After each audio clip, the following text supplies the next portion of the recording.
step-by-step guide on how to calculate age using a date of birth in Excel. You'll be able to find out the exact number of years that passed from a date of birth until now. It's easier than you might think. Let's take a look.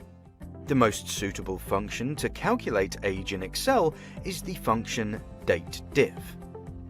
Before you use the function, make sure the data table is formatted properly. The cells with dates must be formatted as date, and the cells to display the calculated age need to be formatted as number. Select the cell to display the result, enter the equal sign, and right after, type in dateDiff. Now we need to enter 3 details. The first one is date of birth, so click in the cell B3, then add a comma, and Excel now needs today's date. This can be easily entered as today function.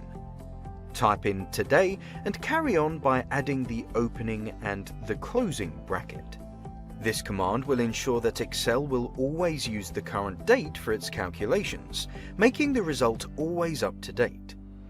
If you need to use any other date than the current one, you can use a separate cell to store this information and refer to this cell in the formula, just like we did with date of birth. Since we want to use the current date, we'll leave the function today in the formula and move on to the next step. Add another comma and carry on typing Y in quotation marks for years to find out the exact number of the completed years that passed between the date of birth and today's date. Now just close the brackets and hit enter. Good job! The function can now be used to calculate age in the other rows too. Simply copy the formula from the first cell by dragging down the bottom left corner of that cell. And that's all it takes. Each row now contains the calculated age as the number of completed years that passed between the date of birth and today.